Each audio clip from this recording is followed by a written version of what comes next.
واشهد ان لا اله الا الله وحده لا شريك له واشهد ان محمدا عبده ورسوله اما بعد فان خير الحديث كتاب الله وخير الهدي هدي محمد صلى الله عليه واله وسلم وشر الامور محدثاتها وكل محدثة بدعة وكل بدعة ضلالة وكل ضلالة في النار. اعوذ باللہ السمیع العلیم من الشیطان الرجیم من ہمزہ ونفخہ ونفثہ بسم اللہ الرحمن الرحیم رب اشرح لی صدری ویسر لی امری واحلل عقدۃ من لسانی یفقہوا قولی. بسم اللہ الرحمن الرحیم ان اللہ وملائکتہ یصلون علی النبی یا ایہا الذین آمنوا صلوا علیہ وسلموا تسلیما. اللہم صلی علی محمد وعلی آل محمد کما صلیت علی ابراہیم وعلی آل ابراہیم انک حمید مجید. اللہم بارک علی محمد وعلی آل محمد کما بارکت علی ابراہیم وعلی آل ابراہیم انک حمید مجید.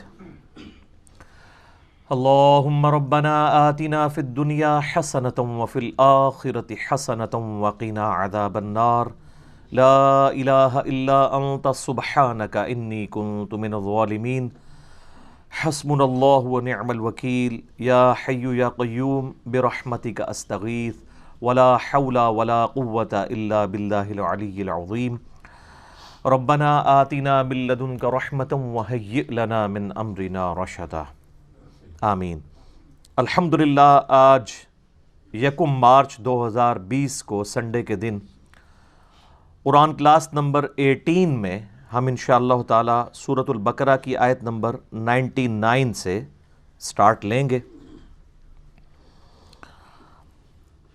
98 نمبر آیت اس پہ کنکلوڈ ہوئی تھی کہ علماء یہود نبی صلی اللہ علیہ وآلہ وسلم سے بغض اس لیے رکھتے تھے کہ آپ علیہ السلام بنو اسماعیل میں تشریف لے کے آئے، اور ان کی خواہش تھی کہ پیغمبر آخر الزماں صلی اللہ علیہ وآلہ وسلم کو بنو اسرائیل کے اندر ہونا چاہیے. اسی وجہ سے وہ حسد بھی کرتے تھے، بغض بھی رکھتے تھے، حتیٰ کہ ان کا بغض اس عروج پہ پہنچا کہ انہوں نے حضرت جبرائیل علیہ السلام سے بھی دشمنی کر لی کہ یہ جبرائیل نے جو ہے نا وہ اللہ تعالیٰ کی اس معاملے میں خیانت کی ہے، یہ پیغمبر تو بنو اسرائیل کے اندر آنا چاہیے تھا، نعوذ باللہ. تو اللہ تعالیٰ نے اس پہ ورڈکٹ دی تھی کہ جو کوئی بھی اللہ کا دشمن ہو، جبریل کا دشمن ہو، میکائیل کا ہو دشمن، تو اللہ تعالیٰ ایسے لوگوں کا دشمن ہے، چاہے وہ کسی ایک رسول کا بھی دشمن ہو. اس کے اوپر آیت نمبر 98 مکمل ہوئی تھی. اب اس سے آگے چلتے ہیں. اعوذ باللہ من الشیطان الرجیم بسم اللہ الرحمن الرحیم.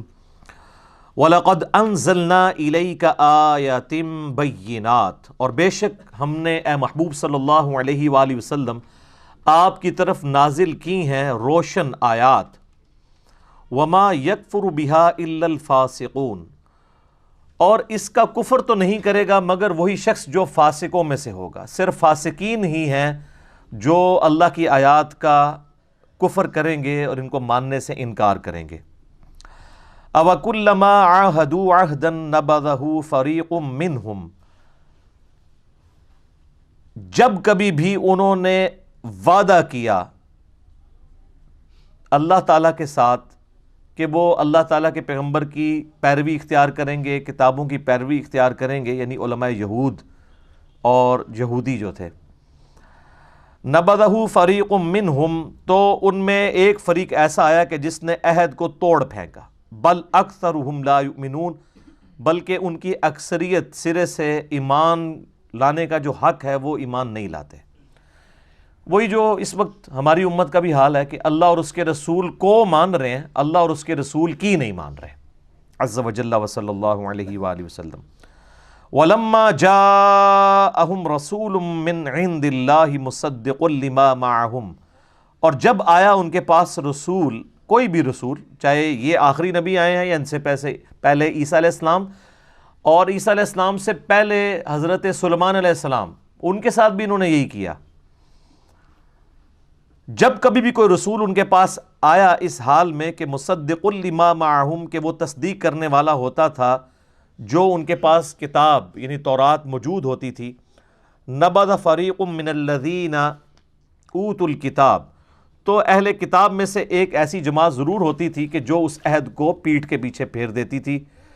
کتاب اللہ وراء ظہورہم، وہ اللہ کی کتاب کو اپنی پشتوں کے پیچھے کر دیتے تھے. کأنہم لا یعلمون، اور اتنے بھولے بن جاتے تھے جیسا کہ وہ جانتے ہی کچھ نہیں ہے، حالانکہ ان کو سب کچھ یہ بات پتہ تھی. یعنی یہ پوری گفتگو اسی کانٹیکسٹ میں ہو رہی ہے کہ جان بوجھ کے ایسے مکرے بنے ہوئے ہیں، ان کو پتہ ہے. حتیٰ کہ سورۃ الانعام میں آئے گا کہ یہ اس پیغمبر کو ایسے پہچانتے ہیں جیسے اپنے بیٹوں کو پہچانتے ہیں، لیکن صرف بغض کی وجہ سے، اناد کی وجہ سے، اپنی چودراہٹ کے ختم ہونے کے ڈر کی وجہ سے انہوں نے نبی علیہ السلام کی نبوت کا انکار کر دیا. اور ظاہر ہے کہ اس میں چودراہٹ، سرداری سٹیک پہ لگی ہوئی تھی علماء یہود کی، عوام کی نہیں. عوام کی مت علماء ہمیشہ مارتے ہیں، علماء سو. اب جب کبھی کوئی کتاب اللہ کو پس پش ڈال دے، انبیاء کی تعلیمات سے روگردانی کر دے، تو اس کا الٹیمیٹ نتیجہ یہ نکلتا ہے کہ وہ پھر تعویذ دھاگوں میں پڑ جاتی ہیں امت. اور یہی بنی اسرائیل کے ساتھ ہوا کہ جب انہوں نے اللہ کی کتاب کو پس پش ڈال دیا تو پھر وہ جادو سیکھنا شروع ہو گئے، تعویذات کا علم انہوں نے سیکھنا شروع کر دیا. شیاطین کا اتنا انٹریکشن ہو گیا کہ وہ انسانی شکل میں سامنے آ کے ان کو جادو سکھایا کرتے تھے اور وہ فخر یا جادو سیکھا کرتے تھے. حتیٰ کہ اللہ تعالیٰ نے 2 فرشتے نازل کیے ان کی آزمائش کے لیے، ہاروت اور ماروت. بابل شہر کا نام ہے، عراق کے اندر آج بھی ہے، بیبلونیا، اس شہر کے اندر. اور وہ فرشتے جب کبھی بھی کوئی ان کو اس طرح کے عملیات سکھاتے تھے تو ساتھ وہ یہ کہتے تھے کہ ہم تمہاری آزمائش ہیں، یہ علم نہ سیکھو. پھر بھی وہ یہ علم سیکھا کرتے تھے. تو اس میں ہاروت اور ماروت کا کوئی قصور نہیں تھا. اور یہ جو اسرائیلی روایتیں ہیں کہ وہ کسی عورت پر عاشق ہو گئے تھے اور آج بھی وہ فرشتے الٹے لٹکے ہوئے ہیں کسی کنویں کے اندر، وہ کنواں بھی بنایا ہوا ہے، بالکل جھوٹ ہے. قرآن کا واضح فتویٰ ہے کہ فرشتے کبھی بھی اللہ کے حکم کی سرتابی نہیں کرتے. شیطان نے اس لیے حکم عدولی کی کہ وہ جنات میں سے تھا. کان من الجن ففسق عن امر ربی، وہ جنوں میں سے تھا. سورۃ الکہف آیت نمبر 50. اس لیے اس نے اپنے رب کے حکم کی نافرمانی کی. ہاروت اور ماروت تو فرشتے تھے، تو اللہ تبارک و تعالیٰ کی وہ ڈیوٹی پوری کر رہے تھے. جیسا کہ ملک الموت علیہ السلام روح قبض کرتے ہیں تو اللہ کی ڈیوٹی پوری کر رہے ہیں. آپ اور میں کسی کی روح قبض کرنے کی کوشش کریں گے تو ہم پہ قتل کا مقدمہ لگ جائے گا، کیونکہ ہم اللہ کی ڈیوٹی پوری نہیں کر رہے ہوں گے، اللہ کی شریعت کو توڑ رہے ہوں گے. تو اب اسی کانٹیکسٹ میں یہ اگلی آیت ہے، بڑی اہم ترین آیت، سورۃ البقرہ کی آیت نمبر 102. وَاتَّبَعُوا مَا تَتْلُو الشَّيَاطِينُ عَلَى مُلْكِ سُلَيْمَانَ، اور پیروی کرنے لگے اس کی جو پڑھا کرتے تھے شیاطین سلیمان کے عہد حکومت کے اندر.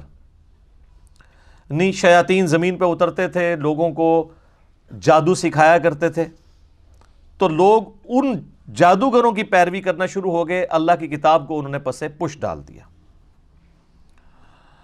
وما کفر سلیمان، اور سلیمان علیہ السلام نے کفر نہیں کیا. یعنی یہ اللہ تعالیٰ نے کلیئر کیا، کیونکہ بنو اسرائیل میں ایسے لوگ بھی تھے کہ جو حضرت سلیمان علیہ السلام سے بھی بغض رکھتے تھے، اور وہ سمجھتے تھے کہ حضرت سلیمان علیہ السلام بھی ایکسیز آف ایول ہیں، کیونکہ ان کو بھی جو معجزات ملے ہوئے تھے وہ ان کو جادو سمجھتے تھے. ظاہر ہے سلیمان علیہ السلام کے بارے میں میرا کلپ ڈیٹیل ریکارڈ ہوا ہے، تخت بلقیس والا. پرندوں کی بولیاں وہ جانتے تھے، ہوا ان کے حکم سے چلتی تھی. اللہ تعالیٰ فرماتا ہے ان کی صبح کی جو مسافت ہے وہ 1 مہینے کے برابر ہوتی تھی اور شام کی 1 مہینے کے برابر. پہاڑ ان کے والد کے ساتھ، حضرت داؤد علیہ السلام کے ساتھ تسبیح کرتے تھے. اور پرندوں کی بولیاں کیا، ہد ہد ان کا جو تھا وہ ان کا سمجھ لیں کہ ایئر چیف تھا. تو اس قدر غیر معمولی صلاحیتیں ان کو حاصل تھیں کہ بعض لوگوں کو یہ گمان ہوا کہ یہ بھی جادوگر ہے. تو اللہ تعالیٰ نے حضرت سلیمان علیہ السلام کی کلیریفیکیشن دی ہے کہ سلیمان علیہ السلام کو جو کچھ دیا گیا وہ جادوگری نہیں تھی بلکہ وہ معجزات تھے۔ وما کفر سلیمان، سلیمان نے کوئی ایسا کفر نہیں کیا، ولکن الشیاطین کفروا، بلکہ لیکن، یہ لیکن کا لفظ اردو میں بھی استعمال ہوتا ہے، لیکن عربی میں لیکن، اردو میں لیکن، لیکن شیاطین کفر کرتے تھے، یعلمون الناس السحر، وہ لوگوں کو سحر، جادو سکھایا کرتے تھے۔ وما انزل علی الملکین، اور جو ہم نے نازل کیا تھا دو فرشتوں پر، ببابل، بابل شہر کے اندر، ہاروت و ماروت، ہاروت اور ماروت دو فرشتے تھے جن پہ ہم نے ایک ایسی خاص چیز نازل کی تھی، وہ آگے ذکر آ رہا ہے، جو وہ لوگوں کو سکھایا کرتے تھے۔ وما يعلمان من احد حتى يقولا، اور وہ اس وقت تک کسی کو وہ علم نہیں سکھاتے تھے جب تک کہ یہ کلیئر نہ کر دیں کہ یہ جو تم علم ہم سے سیکھ رہے ہو یہ فتنے والا علم ہے، یہ علم سیکھنا حرام ہے، یہ کفر ہے، یہ اللہ کی نافرمانی ہے۔ لیکن وہ آزمائش کے طور پہ سکھا رہے تھے۔ اللہ تعالیٰ، ظاہر ہے اللہ تعالیٰ نے یہ سارے معاملات کیوں پیدا کیے ہیں؟ تاکہ انسان کو آزمایا جائے۔ اب اللہ تعالیٰ نے خنزیر کو اللہ نہیں پیدا کیا نا، اور ہمارے اوپر پابندی لگا دی کہ اس کا گوشت نہیں کھانا، اس میں خنزیر کا تو کوئی قصور نہیں ہے، اس کو ہماری آزمائش کے لیے پیدا کیا۔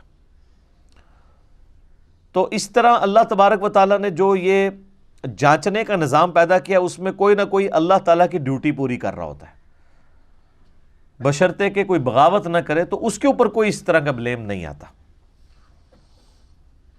تو جب کبھی بھی وہ کسی کو سکھانے لگتے تھے وہ دونوں، تو وہ کیا کہتے تھے؟ انما نحن فتنۃ، ہم تو نہیں مگر فتنہ، آزمائش ہے تمہارے لیے، فلا تکفر، تو مت کفر کرو۔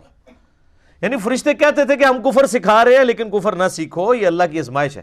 یار اس سے ننگی بات کوئی کی جا سکتی ہے کہ فرشتے انسانی شکل میں آئیں اور کہ ہمیں اللہ نے تمہاری آزمائش کے لیے بھیجا ہے کہ دیکھتے ہیں کہ کون اس آزمائش میں پڑتا ہے، کون نہیں پڑتا، اس کے باوجود لوگ گمراہ ہو جائیں؟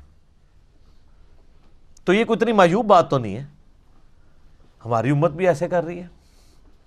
نبی علیہ السلام کی مبارک زندگی کے اندر سارے کوئی آپ کے جانثار تو نہیں تھے، آپ کے جانی دشمن بھی تھے، آپ علیہ السلام پہ قاتلانہ حملے بھی ہوئے، آپ علیہ السلام کو تکلیف بھی دی گئی، آپ کے گھر والوں کے اوپر تہمتیں لگائی گئیں، حتیٰ کہ آپ کو زہر بھی دیا گیا۔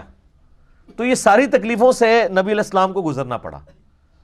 تو فرشتے تو پھر بھی فرشتے تھے، پیغمبر جو ان کی جنس سے ہوتے تھے، ان کی سپیشیز سے ہوتے تھے، ان کو بھی لوگ نہیں قبول کرتے تھے۔ فَيَتَعَلَّمُونَ مِنْهُمَا مَا يُفَرِّقُونَ بِهِ بَيْنَ الْمَرْءِ وَزَوْجِهِ، اور وہ کیا سکھاتے تھے؟ وہ دونوں سکھایا کرتے تھے ایسا منتر، ایسا جادو، ایسا کوئی تعویذ گنڈا سکھاتے تھے جس کے ذریعے میاں بیوی کے درمیان علیحدگی کرواتے ہیں۔ یعنی وہ جو فرشتے تھے وہ کیا کرتے تھے؟ اللہ تعالیٰ کی طرف سے آزمائش تھے، اور ایسی آزمائش تھے کہ وہ ایسا منتر سکھاتے تھے جس کے ذریعے کوئی شخص میاں بیوی کے درمیان جدائی کروا سکتا ہے۔ تو سیکس تو ہمیشہ پوٹنٹ جذبہ رہا ہے، اس زمانے میں بھی اگر کسی کو کسی کی بیوی پسند آتی تھی تو وہ ایسے کوئی تعویذ دھاگے کے ذریعے وہ جو سیکھتے تھے میاں بیوی میں علیحدگی کروا کے تو خود پھر شادی کر لیتے تھے۔ تو اس طرح کے علوم آج کل بھی آپ دیکھیں مارکیٹ کے اندر عام ہے، لیکن ظاہر ہے کہ یہ علوم اسی وقت اثر کرتے ہیں کہ جب جن کے اوپر یہ عمل کیا جا رہا ہو وہ خود اللہ سے غافل ہو۔ اگر جو شخص سنت اذکار کرتا ہے اور وظائف کا اہتمام کرتا ہے، اللہ کے ساتھ جڑا ہوا ہے، تو دنیا کے سارے جادوگر مل کے کچھ نہیں کر سکتے۔ ایک نبی علیہ السلام کا جو واقعہ جادو والا ہے جس کے اوپر میرا کلپ بھی ریکارڈڈ ہے، وہ صرف اللہ تعالیٰ نے ایک رول ماڈل کے طور پر ایک واقعے سے آپ علیہ السلام کو گزارا، اس کے بعد کبھی آپ نے سنا ہو کسی صحابی پہ جادو ہوا ہو؟ حضرت عمر فاروق رضی اللہ تعالیٰ عنہ جنہوں نے سپر پاورز الٹ دی تھی، تو یہودی یروشلم میں بیٹھے ہوئے تھے اور وہ جادو میں مشہور تھے، کروا دیتے حضرت عمر کے اوپر جادو؟ نہیں۔ جب جادو کا علاج اتر آیا معوذتین، آخری 2 صورتوں کی شکل میں، تو صحابہ کرام ان وظائف کا اہتمام کرتے تھے، اس لیے ان کے اوپر کبھی اس قسم کے سفلی جو علوم ہیں انہوں نے کبھی کوئی برا اثر نہیں دکھایا۔ تو اگر جادو سے ہی جنگیں جیتی جاتی تو وہ جیت لیتے، تو اس طرح نہیں ہوتا۔ خیر یہ الگ ٹاپک ہے، میں اس کی ڈیٹیل میں آج نہیں جاؤں گا۔ اللہ تعالیٰ فرماتا ہے کہ وہ میاں بیوی کے درمیان جدائی کروا دیتے تھے، اور یہ میاں بیوی کے درمیان جدائی کروانے کا فتنہ آج تک اسی طریقے سے جاری ہے۔ شیاطین یہ جدائی کرتے ہیں، اور اس کے لیے ضروری نہیں کسی نے تعویذ کروایا ہو، اپنی غلطیاں بھی آتی ہیں۔ اللہ تعالیٰ کے کچھ رولز اور ریگولیشنز ہیں، جو ان کو وائلیٹ کرے گا اس کے اوپر اللہ تعالیٰ کا وہ رول اپلائی ہو جائے گا۔ مثلاً جو شخص بھی سخت سردیوں کی رات میں ننگے پاؤں ٹھنڈے فرش پہ پھرے گا تو اس چیز کے چانسز ہیں کہ اس کو ٹھنڈ لگ جائے۔ اب وہ یہ تو نہیں کہہ سکتا میں نے دعائیں پڑھی ہوئی ہیں۔ دعا کا اثر اس وقت تک ہے جب تک آپ اپنے اوپر خود تقدیر غالب نہ کر لیں۔ اگر کوئی دعا پڑھ کے تو سانپ کے منہ میں ہاتھ دے دیتا ہے تو دعا کا کوئی اثر نہیں ہوگا، کیونکہ ان ساری دعاؤں کے ساتھ آتا ہے ناگہانی آفات جو انسان نے خود اپنے اوپر اپلائی نہ کی ہوں۔ اب ایک بندہ کہ جی میں بسم اللہ پڑھ کے ساکٹ میں 2 انگلیاں دے دوں تو انشاءاللہ اوپر ہی پہنچے گا۔ ہاں آپ کو کہانیاں کرائی گئی ہیں کہ حضرت خالد ابن ولید نے بسم اللہ پڑھ کے زہر پی لیا تھا۔ یار آپ کی عقل کام کرتی ہے کہ خالد ابن ولید رضی اللہ تعالیٰ عنہ اس طرح کی غیر شرعی حرکت کریں؟ صحیح بخاری کے اندر موجود ہے، ایک یہودیہ نے نبی علیہ السلام کی دعوت کی، ابو داؤد میں بھی بڑی ڈیٹیل کے ساتھ یہ واقعہ آتا ہے، اور اس نے آپ علیہ السلام کے کھانے میں بھونی ہوئی بکری جو کہ آپ کو پسند تھی اس کے اندر زہر ملا دیا۔ آپ علیہ السلام نے جب کھانا شروع کیا تو آپ کے ساتھ باقی صحاب بھی تھے، تو جیسے ہی آپ نے لقمہ زبان پہ رکھا تو اس لقمے نے بول کے کہا کہ یا رسول اللہ مجھے آپ نے نہیں نگلنا، میرے اندر زہر ہے، تو آپ نے وہ تھوک دیا۔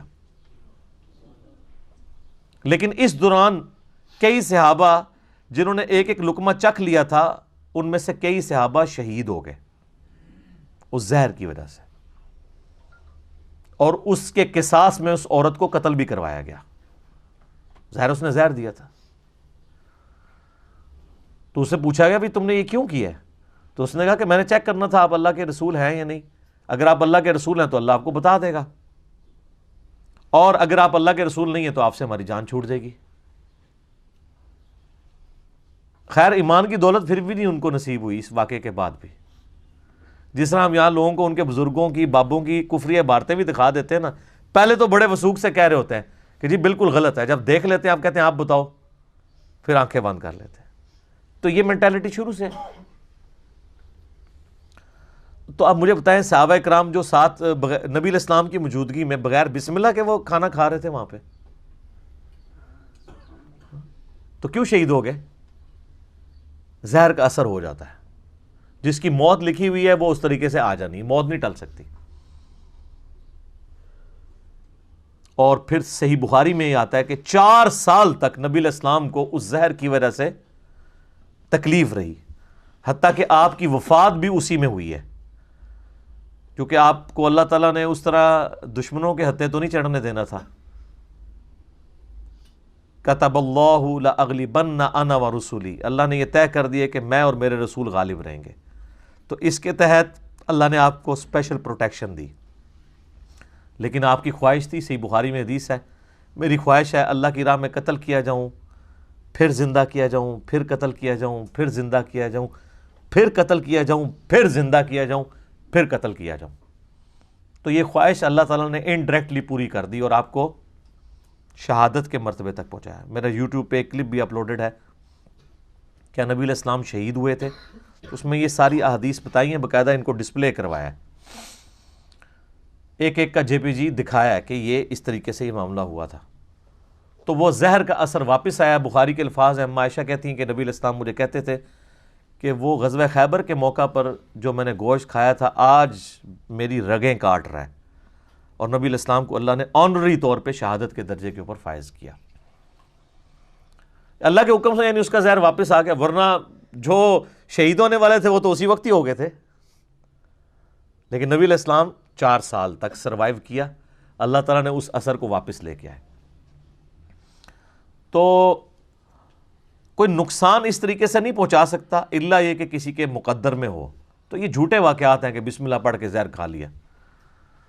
تقدیر کو جو اپنے اوپر غالب کرے گا اس کے اوپر کوئی وظیفہ اثر نہیں کرے گا، یہ ذہن میں رکھنا ہے۔ یہ ناگہانی آفات کے لیے ہوتا ہے، اور ناگہانی آفات بھی ادر دین موت، موت نہیں ٹلے گی۔ موت اور بڑھاپا یہ دو ایسی چیزیں ہیں جن کا کوئی میڈیکل علاج بھی نہیں ہے. اور نبی علیہ السلام کی آپ طب نبوی کے اوپر حدیث اٹھا کے دیکھیں تو ہمیشہ آپ کو ملے گا کہ موت اور بڑھاپے کے علاوہ ہر مرض کی دوا اللہ نے رکھی ہوئی ہے. لیکن بڑھاپا اور موت آج بھی نہیں ہے سر، کوئی بڑھاپا نہیں کم. اگر کوئی شخص اپنی سکن سرجری کرا بھی لے تو اس کے اندر اعضاء کی عمر تو پوری ہو چکی ہوتی ہے، صرف چہرے کو مینٹین کیا ہے نا اس نے. وہ بھی کس حد تک، وہ کتنے بھدے لگ رہے ہوتے ہیں آپ کو پتہ ہی ہے، جو زبردستی اس طرح کی سکن ٹائٹ کرواتے ہیں. اور اگر آپ کا لیونگ سٹینڈرڈ درست نہیں ہوگا تو میرے بھائی کئی لوگ ہیں جن کی عمر تو 40 سال ہے لیکن ان کے گردے 60 سال کے ہو چکے ہیں، کیونکہ انہوں نے خوراک صحیح استعمال نہیں کی. ان کا معدہ ہو سکتا ہے 70 سال کا ہو چکا ہو، اس طرح کی باہر کی گندی غذائیں انہوں نے کھائی ہیں کہ جتنا اس نے ٹیمپر ہونا تھا 40 سالوں میں، 70 سالوں کے اندر وہ 40 سال میں ہی ہو گیا. تو اس کو کہتے ہیں انسان کی ہر عضو کی ایک میڈیکل لائف ہوتی ہے. تو یہ اللہ تبارک و تعالیٰ نے ایک سسٹم رکھا ہوا ہے. تو یہ میاں بیوی کے درمیان وہ علیحدگی کروایا کرتے تھے اس کی وجہ سے. صحیح مسلم میں ایک حدیث ہے کہ شیطان کا تخت پانیوں پہ لگا ہوا ہے اور رات کے وقت سارے اس کے چیلے آ کے اسے رپورٹ کرتے ہیں اور بتاتے ہیں کہ آج ہم نے کون کون سے گناہ کے کام کروائے. کوئی آگے کہتا ہے کہ آج میں نے فلاں شخص سے چوری کروائی، فلاں شخص سے میں نے قتل کروا دیا، فلاں شخص سے میں نے زنا کروا دیا. تو شیطان خاص امپریس نہیں ہوتا. ایک چیلا آگے کہتا ہے آج میں نے میاں بیوی کے درمیان جدائی کروا دی ہے. تو شیطان کہتا ہے اصل کام تو تو نے کیا ہے، اور اس کو گلے لگا کے ملتا ہے. کیونکہ تمدن کی جڑ کٹ جاتی ہے جب میاں بیوی کا ریلیشن شپ ڈسٹرب ہوتا ہے. پورا معاشرہ اس کے اوپر کھڑا ہے. اس لیے اسلام میں سب سے زیادہ زور اسی کے اوپر ہے کہ آخری درجے تک نبھانے کی کوشش کی جائے. میرا ایک کلپ کچھ عرصہ پہلے اپلوڈ ہوا تھا یوٹیوب کے اوپر، مظلوم بیوی کے نام سے، کہ ہمارے سب کانٹیننٹ کے معاشرے کے اندر کس طرح عورتوں کے اوپر ظلم ہوتے ہیں اور خاوند جو ہے ان کو کس طرح اپنا غلام سمجھ کے رکھتے ہیں. آج مجھے اس ڈیٹیل میں جانے کی ضرورت نہیں ہے. اب آپ دیکھ لیں کہ وہ جو مسلم شریف کی حدیث تھی کہ شیطان خوش ہوتا ہے میاں بیوی سے علیحدگی کے معاملے میں، تو قرآن نے بھی اس حدیث کو انڈورس کر دیا ہے کہ واقعی شیاطین کا جو اول مصداق ہے وہ یہی ہے کہ میاں بیوی کے درمیان جدائی کر دی ہے. بولے اعوذ باللہ تعالی. تو اللہ تعالیٰ فرماتا ہے وَمَا هُمْ بِضَارِّينَ بِهِ مِنْ أَحَدٍ إِلَّا بِإِذْنِ اللَّهِ. وہ ضرر نہیں پہنچا سکتے تھے اس جادو اور منتر کے ذریعے مگر جب اللہ چاہے. اللہ نہیں چاہے گا تو نہیں اثر ہوگا، سیدھی سی بات ہے. اور جب اللہ چاہے گا تو کوئی بچت نہیں کر سکتا. سورہ الزخرف میں آیا کہ جو رحمان کے ذکر سے روگردانی اختیار کرتے ہیں اللہ ان پر شیطان مسلط کر دیتا ہے جو اس کا برا ساتھی بن جاتا ہے. اللہ کر دیتا ہے شیطان. یہ شیطان اللہ کا چھوڑا ہوا کتا ہے نا، اور ہر انسان کے ساتھ ہے. بخاری مسلم میں حدیث موجود ہے، نبی علیہ السلام فرمایا کہ ہر انسان کے ساتھ ایک فرشتہ اور ایک جن اٹیچڈ ہے.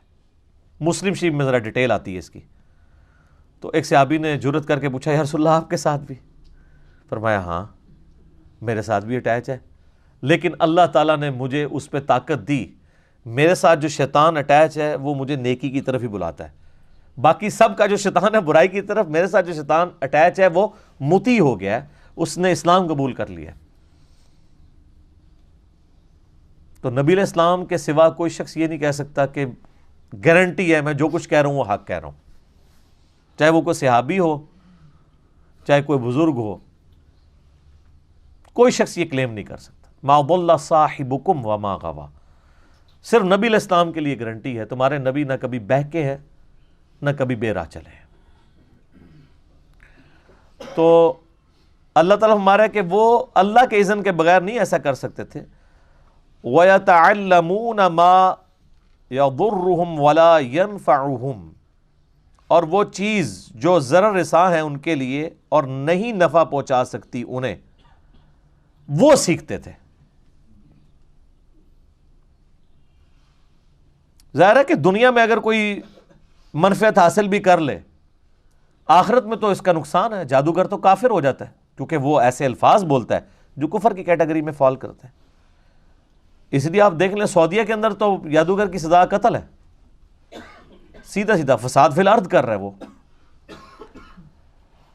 وَلَقَدْ عَلِمُوا لَمَنِ اشْتَرَاهُ مَا لَهُ فِي الْآخِرَةِ مِنْ خَلَاقٍ، اور وہ اچھی طرح یہ جانتے تھے کہ جو وہ سودا کر رہے ہیں ان کا اب آخرت میں اللہ کی رحمت میں کوئی حصہ نہیں ہے، بڑا ہی برا سودا کر رہے ہیں وہ، یعنی اپنی آخرت بیچ کے دنیا حاصل کر رہے ہیں نا، دنیا کی منفعت کی خاطر کفر کر کے، سحر کر کے، اس سحر کے ذریعے کیا کر رہے ہیں؟ اپنی آخرت برباد کر رہے ہیں۔ تو دنیا خرید رہے ہیں آخرت کو برباد کر کے، تو کتنا برا وہ سودا کر رہے ہیں۔ اور اہل ایمان کی نشانی سورہ توبہ میں کیا آئی کہ اللہ تعالیٰ نے مومنین کی جانیں اور مال جنت کے بدلے میں خرید لی ہیں، وہ اپنی جان اور مال لٹا دیتے ہیں جنت کے حصول کے لیے۔ اور یہاں پہ جو فاسقین ہیں، جو کفر کرنے والے ہیں، اللہ کے باغی ہیں، ان کا ایٹیچیوڈ کیا ہے کہ وہ دنیا حاصل کرنے کے لیے اپنی آخرت داؤ پہ لگا دیتے ہیں۔ مَا لَهُ فِي الْآخِرَةِ مِنْ خَلَاقٍ، آخرت میں ان کا کوئی حصہ نہیں ہے۔ وَلَبِئْسَ مَا شَرَوْا بِهِ أَنفُسَهُمْ لَوْ كَانُوا يَعْلَمُونَ، اور کتنی ہی بری چیز ہے جس کا انہوں نے سودا کیا ہے اپنی جانوں کو، اس یعنی دوزخ کی آگ میں جھونک کے، لَوْ كَانُوا يَعْلَمُونَ، کاش وہ اس بات کو جانتے ہوتے۔ جانتے تو وہ تھے، مراد یہ کہ جاننے والا جانتے۔ یہاں پہ آپ بڑے سے بڑے ڈاکو سے پوچھ لیں کہ ڈاکہ مارنا کیسی چیز ہے، کہے گا جی بری چیز ہے۔ اپنے بچوں کو وہ کوشش کرے گا کہ ان کی تربیت صحیح کرے، تو اس کا کیا مطلب ہے؟ اس کو پتہ ہے۔ لیکن اللہ تعالیٰ جو اس طرح کی ورڈک دیتا ہے نا، کاش یہ جانتے ہوتے، مراد یہ کہ واقعی اس کو سیریس لیتے۔ اب کتنے لوگ ٹی وی پہ آ کے کہتے ہیں جان اللہ کو دینی ہے، اور کرتوت ان کے دیکھ لیں۔ اگر اللہ کو جان دینی ہو تو انسان جھوٹے الزامات کسی کے اوپر لگائے، اللہ رسول کی قسمیں کھائے۔ واقعی اگر دینی ہو تو وہ اسی طرح جان اللہ کو دینی ہے جس طرح ہم لوگ کہتے ہیں ایک ڈوگما لے کے چل رہے ہوتے ہیں، ایک جسے وہ رچرڈ ڈاکنز بھی ڈیلوژن کہتا ہے، ڈیلوژن ہی لے کے چل رہے ہوتے ہیں۔ اگر واقعی کنوکشن والا ایمان ہو تو پھر انسان کی زندگی میں نظر آتا ہے کہ واقعی اس نے جان اللہ کو دینی ہے، پھر انصاف کے اوپر مبنی بات انسان کرتا ہے۔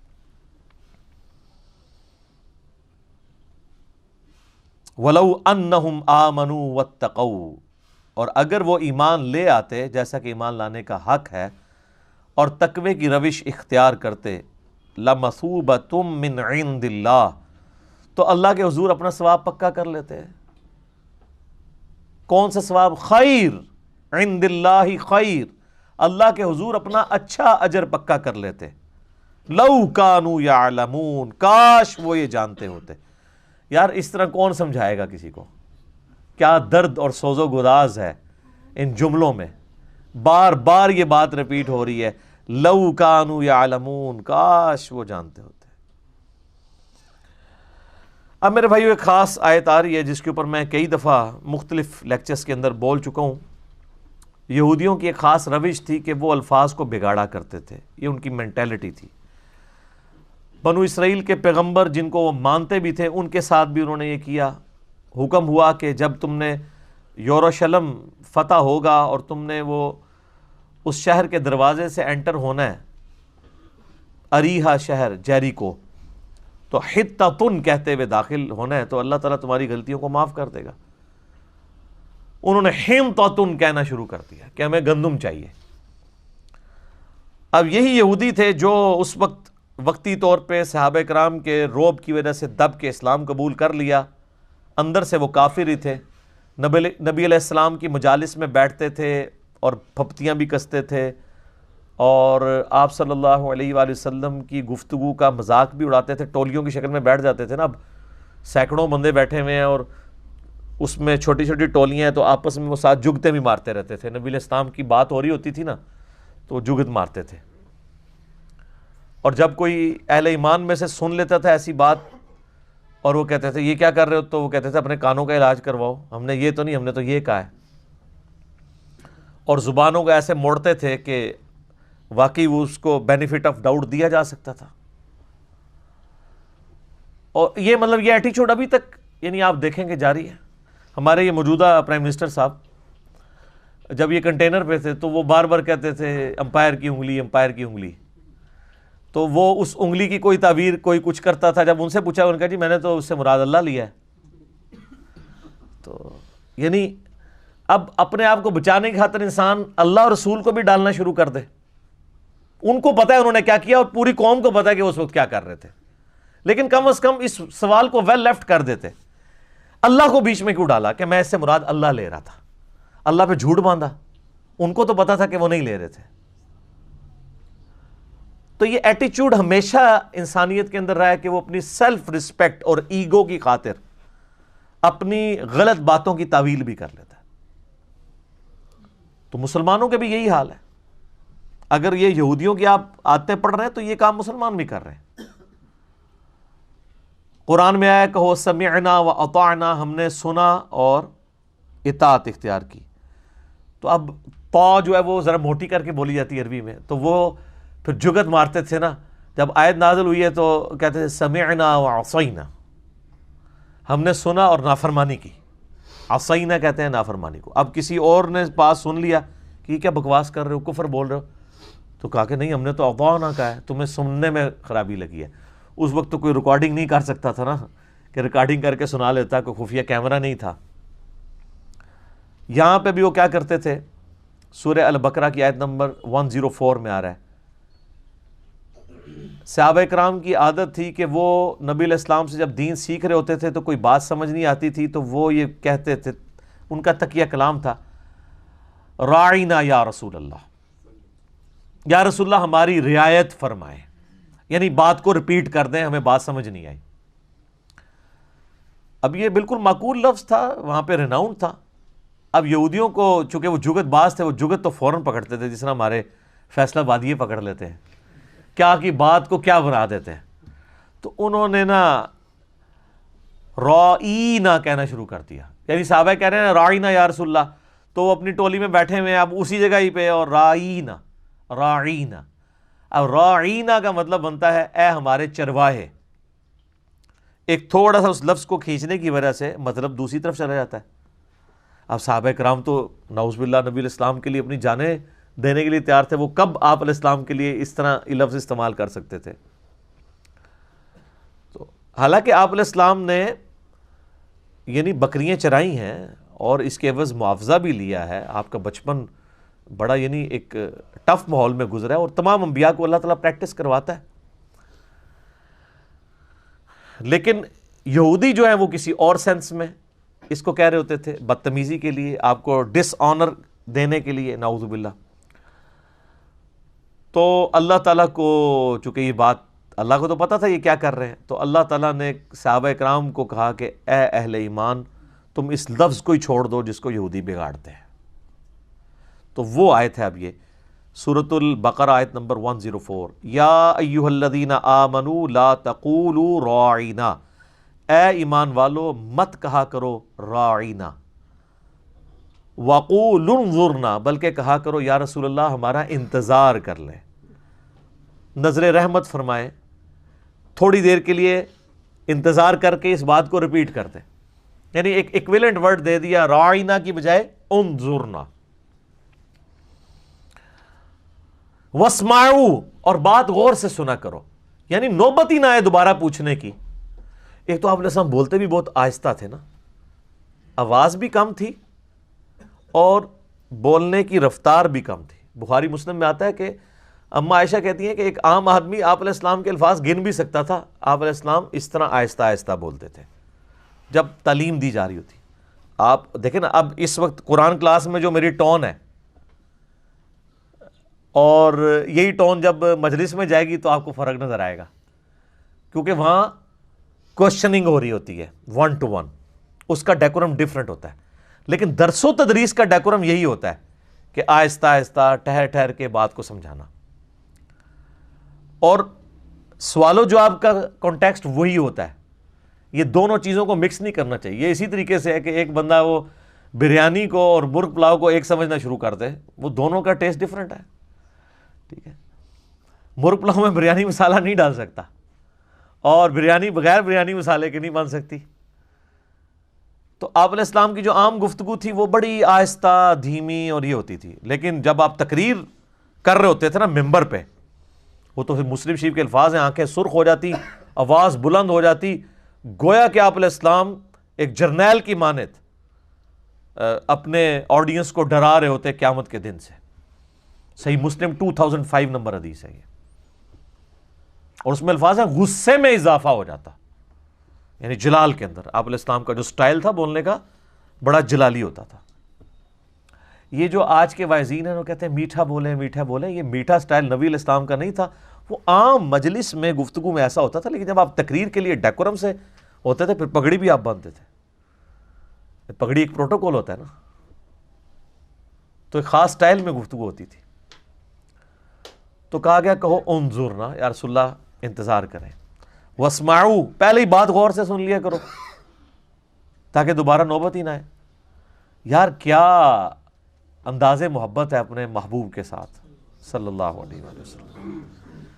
صحابہ کرام کو الٹرنیٹو بھی دیا جا رہا ہے اور ساتھ ہلکی سی ڈانٹ بھی پلائی جا رہی ہے کہ پہلے کیوں نہیں کان کھول کے سن دیو، کہ ضرورت ہی نہ پوے بار بار۔ واسمعوا وللکافرین عذاب علیم، اور کافروں کے لیے دردناک عذاب ہے جو تلے ہوئے ہیں نبی علیہ السلام کی توہین کے اوپر۔ اچھا، اب یہاں کافر سے مراد وہ کافر ہیں جو قانوناً مسلمان تھے لیکن اندر سے منافق تھے،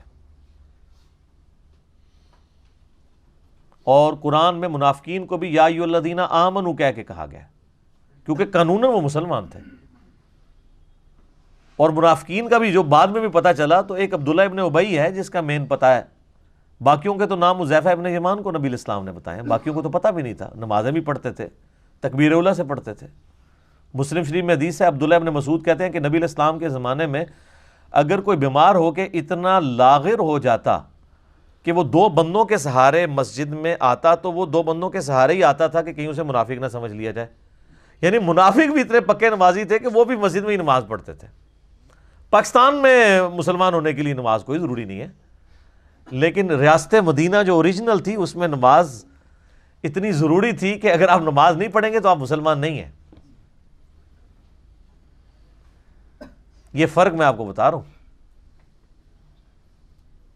تو نبی علیہ السلام کا احترام سکھایا گیا۔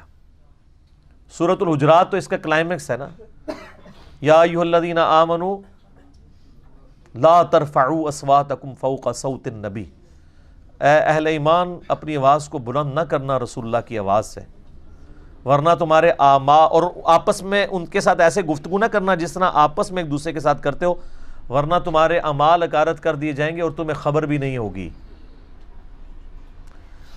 یعنی اتنا بڑا یہ جرم ہے کہ توبہ کی توفیق بھی نہیں ملے گی، پتہ ہی نہیں چلے گا، اب اعمال اکارت ہو جائیں اور پتہ بھی نہ چلے کسی کو تو اس نے توبہ کہاں سے کرنی ہے۔ اور صحیح بخاری میں یہ آیت نازل ہوئی تھی حضرت ابوبکر و عمر کے بارے میں، عام بندوں کے بارے میں نہیں۔ ابن ابی ملیکہ تابعی کہتے ہیں قریب ہے کہ مخلوق کے دو بہترین لوگ ابوبکر اور عمر برباد ہو جاتے جب رسول اللہ کے حضور جھگڑا کرتے ہوئے آپس میں ان کی آوازیں بلند ہو گئیں اور اس پہ یہ آیات نازل ہوئیں۔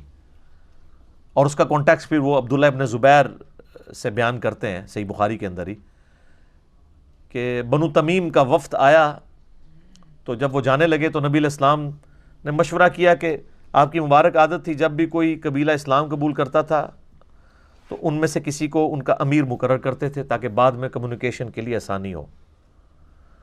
تو حضرت ابوبکر رضی اللہ تعالیٰ نے مشورہ دیا کہ فلاں شخص امارت کے لیے موزوں ہے۔ حضرت عمر نے کہا یہ نہیں، یہ بہتر ہے۔ تو حضرت ابوبکر کو غصہ آ گیا، انہوں نے کہا کہ عمر تم ہر معاملے میں مجھ سے اختلاف کرتے ہو۔ اب نبی علیہ السلام تو بیچ میں کہیں ہے نہیں تھے، یہ آپس میں ڈسکشن کر رہے تھے اور اس میں تلخ کلامی ہوئی، آواز بلند ہو گئی، قرآن کی آیات نازل ہوئی کہ رسول اللہ کی موجودگی میں بھی جس نے آواز بلند کی، رسول اللہ سے تو بدتمیزی کا تو سوال ہی نہیں نہ پیدا ہوتا، ان کی موجودگی میں بھی آپس میں لڑے تو فارغ۔ بخاری کے الفاظ ہیں جب یہ آیات نازل ہوئیں تو حضرت عمر اتنی آہستہ آواز میں گفتگو کرتے تھے کہ نبی علیہ السلام کو سنائی نہیں دیتی تھی، اور آپ کئی دفعہ یہ کہتے تھے عمر تھوڑا تو اونچا بولو مجھے سمجھ نہیں آ رہی، اتنا ڈر گئے۔ پھر اللہ تعالیٰ نے قرآن میں اگلی آیات نازل کی، ان الذین یغضون اصواتهم عند رسول اللہ، بے شک جو لوگ رسول اللہ کے حضور اپنی آوازوں کو پست رکھتے ہیں، اللہ نے ان کے دلوں کو تقوی کے لیے چن لیا ہے، ان کے لیے اجر عظیم ہے، مغفرت ہے۔ اور یہ آیت آج بھی روضہ شریف کے باہر جالیوں کے اوپر لکھی ہوئی ہے، کیونکہ نبی علیہ السلام اپنی وفات کے بعد بھی اسی طریقے سے قابل احترام ہے جس طرح اپنی مبارک زندگی میں۔ آج بھی اگر کوئی قبر رسول کے پاس اپنی آواز کو بلند کرے گا، چاہے وہ صلاۃ و سلام پڑھنے کے لیے کرے، اس کے اعمال حقارت ہے۔ اس لیے آپ دیکھیں وہاں پہ انہوں نے شرطیں کھڑے کیے ہوتے ہیں نا، ایک تو زیادہ وہ جھمگٹا نہیں لگانے دیتے، کیونکہ ابو داؤد میں حدیث ہے میری قبر پہ میلہ نہ لگانا، تم دنیا کے کسی بھی حصے میں درود پڑھو گے مجھ تک پہنچ جائے گا، قبر رسول پہ حاضری دیں اور نکل جائیں۔ یہ پاکستانی جا کے کھڑے ہو جاتے ہیں، پھر وہ سلام پڑھنا شروع کر دیتے ہیں، پیچھے وہ لائن پھنس جاتی ہے اور وہ سمجھتے ہیں کوئی نیکی کا کام کر رہے ہیں، حالانکہ نبی علیہ السلام نے تو اس سے منع کیا ہے۔ سلام عرض کریں، السلام علیکہ یا رسول اللہ، صحابہ کرام سے ثابت ہے، الموطا امام مالک کے اندر، مصنف ابن ابی شیبہ میں، فضل الصلاۃ علی النبی کے اندر، کہ وہ قبر رسول پہ حاضر ہو کے سلام عرض کرتے تھے، اور سیدنا ابو بکر عمر کے آگے بھی السلام علیکہ یا ابا بکر، السلام علیکہ یا عمر، اور پھر آگے چلے جاتے تھے۔ یہ جو مطلب اس طرح، اور وہاں پہ بھی آپ دیکھیں گے جو شرطیں انہوں نے کھڑے کیے ہوتے ہیں تو وہ باقاعدہ اشاروں کے ساتھ بات کر رہے ہوتے ہیں۔ آپ کبھی نہیں دیکھیں گے کہ وہ اونچی آواز میں بول جائیں، وہاں پہ لوگوں کو منع بھی کریں گے نا، ایسے ایسے کر کے کریں گے۔ ان کو باقاعدہ اس کو ٹرین کیا جاتا ہے کہ آپ نے اپنی آواز کو اس طریقے سے بلند نہیں کرنا وہاں پہ۔ اور ہمارے لوگ کیا کہتے ہیں جی، او جی جالیاں نو کانڈ کر کے کھلوتے ہوندے نے۔ یار یہ آپ کو کس نے چیز بتا دی ہے؟ اللہ کے بندو، اگر آپ اس کو فزیکلی گستاخی بھی سمجھتے ہیں تو نبی علیہ السلام کی قبر مبارک تو ان جالیوں سے کم از کم 5 مختلف ہرڈلز کے پیچھے قبر مبارک ہے۔ یہ جو لوگ قبر مبارک کے لیے جاتے بھی ہیں نا زیارت کے لیے، وہ قبر تک کوئی بھی نہیں پہنچتا۔ قبر تو حضرت عمر بن عبدالعزیز کے دور کے اندر اس کو سکیور کر دیا گیا۔ وہ ایک ڈیٹیل یعنی ہے، وہ حجرہ عائشہ کی دیوار گر گئی تھی، صحیح بخاری کے اندر آتا ہے۔ یہ نور الدین زنگی والا واقعہ تو کہانی بنایا ہوا ہے انہوں نے۔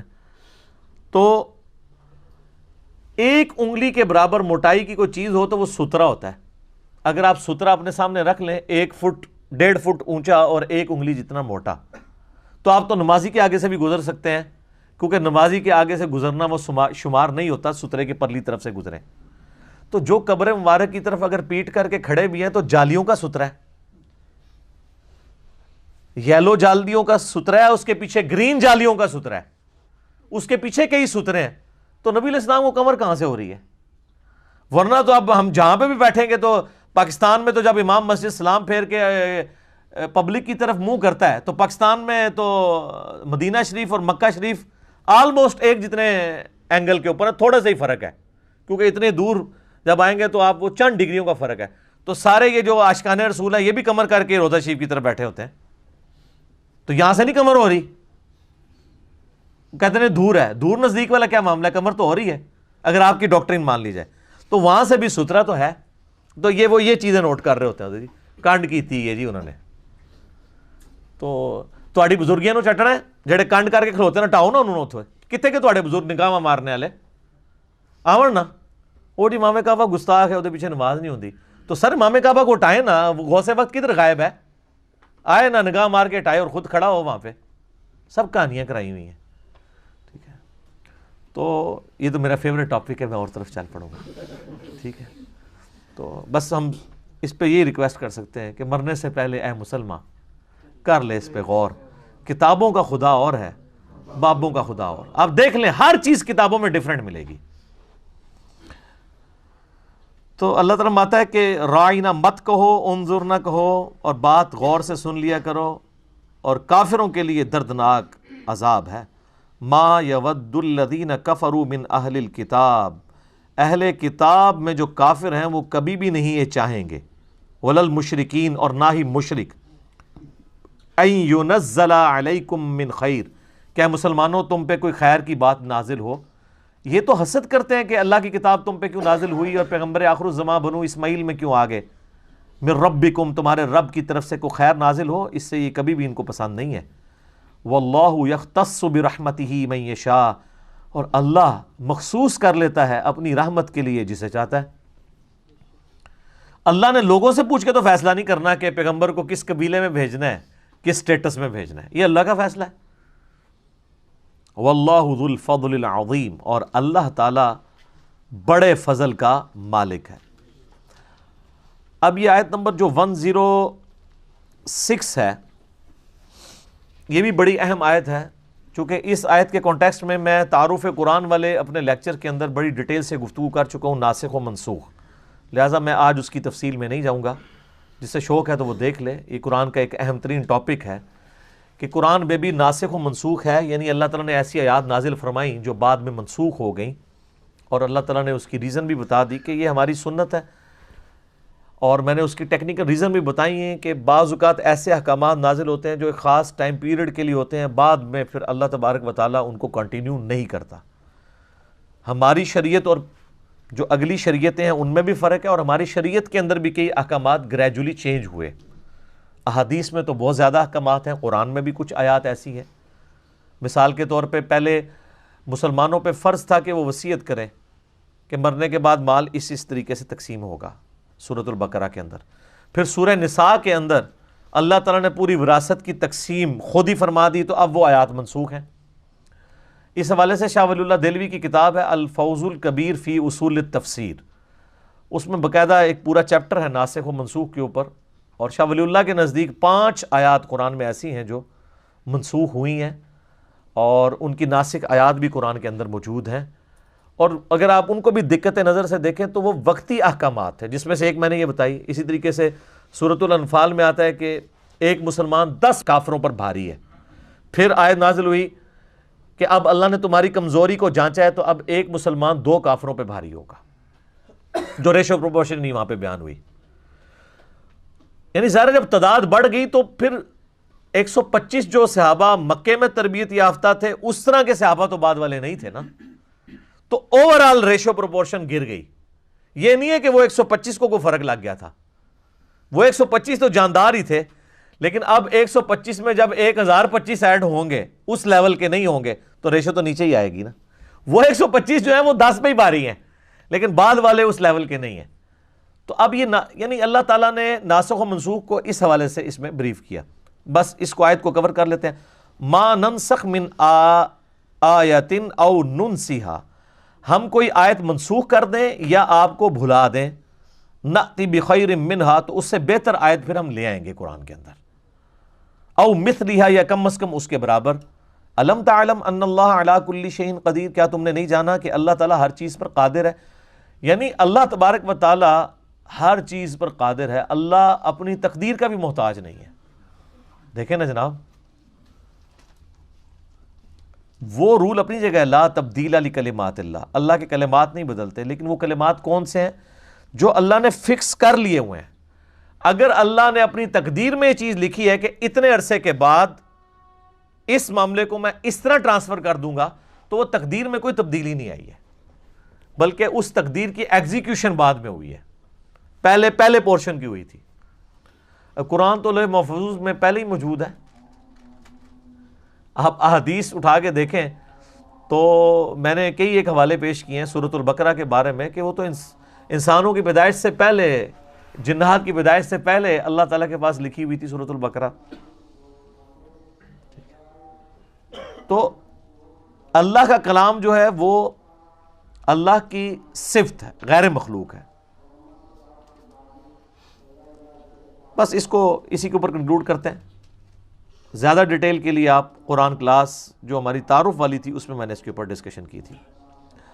الم تعلم ان اللہ لہ ملک السماوات والارض، کیا تم نہیں جانتے کہ اللہ تعالیٰ کے لیے ہے بادشاہت آسمانوں کی اور زمین کی، وما لکم من دون اللہ من ولی ولا نصیر، اور اللہ کے سوا تمہارا نہ کوئی پشت پناہ ہے اور نہ کوئی مددگار ہے۔ حقیقی پشت پناہ مددگار اللہ ہے۔ ہاں، اللہ تعالیٰ نے انسان کے لیے کچھ اسباب مقرر کیے ہیں، یعنی ماں باپ انسان کے پشت پناہ ہیں، اس کے بہن بھائی اس کے لیے پشت پناہ ہیں اسباب کے طور پر جو اللہ تعالیٰ نے اٹیچ کیے ہوئے ہیں، لیکن جو اب مر گیا وہ تو پشت پناہ نہیں نا کسی کا ہو سکتا۔ ظاہری اسباب تو وہی ہیں جو زندہ لوگ ہیں، آپ ان کو چاہے وہ کافر بھی ہیں آپ ان کو بھی سبب کے طور پہ اختیار کر سکتے ہیں، لیکن جو مر چکا ہے اس کو اب آپ کی دعاؤں کی ضرورت ہے، وہ آپ کے لیے کچھ نہیں کر سکتا۔ ام تريدون ان تسألوا رسولکم کما سئل موسیٰ من قبل، کیا تم یہ ارادہ رکھتے ہو کہ تم اپنے رسول سے بھی اسی قسم کے سوالات کرو جس طرح کہ اس سے پہلے موسیٰ علیہ السلام کے ماننے والوں نے اپنے رسول کو تنگ کیا تھا؟ وہ سورۃ البقرہ میں آپ واقعہ تو سن چکے ہیں نا کہ ایک گائے ذبح کرنے کا حکم ہوا تو کڈی لمبی کہانی پھر یہودیاں نے کرائی کہ اچھا یہ پوچھ کے بتائیں، یہ پوچھ کے بتائیں۔ تو مسلمانوں کو یہ ٹرین کیا گیا کہ نبی علیہ السلام کے ساتھ کوئی ایسے سوال والا معاملہ نہیں کرنا جس طرح کا انہوں نے کیا۔ اب یہ بھی ایک بڑا ڈیٹیل ٹاپک ہے، پچھلے دنوں ہماری اس کے اوپر ویڈیو بھی اپلوڈ ہوئی ہے۔ کیا علماء سے زیادہ سوال کرنا حرام ہے؟ اس طرح کی آیات کا وہ سہارا لے کے کہتے ہیں جی زیادہ سوال بھی نہیں کرنے چاہیے، علماء نے، ٹھیک ہے۔ تو اور یہ بھی وہ اس لیے کر رہے ہوتے ہیں کہ وہ سوال آپ ان کے مسلک کے خلاف کر رہے ہوتے ہیں، ان کی مرضی کے کریں تو کہیں گے جی اور کریں، جیسے ہی آپ اعتراض کریں گے کہ زیادہ سوال نہیں کرنے چاہیے کیونکہ کوئی جواب نہیں آتے ہوتے، اور وہ کہتے ہیں قرآن میں بھی ہے۔ تو یہ تو نبیوں کے لیے آیا، اور اس کی حکمت بھی سورۃ المائدہ کے اندر آگے بیان ہوگی کہ جب قرآن نازل ہو رہا ہے اس دوران آپ زیادہ سوال نہ کرو، ورنہ پھر وہی نازل ہوگی، تمہیں سوالوں کے جواب دیے جائیں گے، پھر تمہیں برے لگیں گے۔ اور وہ صحیح بخاری مسلم میں آتا ہے، لوگ اس لیول پہ بھی اترتے تھے، یا رسول اللہ بتائیں میرا باپ کون ہے، یعنی اگر کسی کے بارے میں مشہور ہے نا کہ وہ آؤٹ آف ویڈ لاک پیدا ہوا ہے، وہ حلالی نہیں، نعوذ باللہ، تو وہ اس قسم کے سوالات بھی پوچھتے تھے۔ پھر اللہ نے کہا کہ اس طرح کے جواب پھر تمہیں دیے تو تمہیں بات بری لگے گی، اگر واقعی کوئی ایسا مسئلہ ہوا تو قرآن کے نزول کے دوران اس طرح کے سوالات مت کرو، ورنہ جب تمہیں یہ جواب دیے جائیں گے تو تمہیں برا لگے گا۔ تو پیغمبر اس لیے نہیں آتے کہ وہ تمہیں یہ بتانے کے لیے آئے کہ میری اونٹنی گم ہو گئی ہے تو بتاؤ کدھر ہے، یا فلاں جگہ خزانہ دفن ہے بتائیں وہ کس جگہ پہ دفن ہے۔ پیغمبر اللہ تعالیٰ کی طرف سے ہدایت کے امام بنا کے بھیجے جاتے ہیں، ان کاموں کے لیے نہیں آتے۔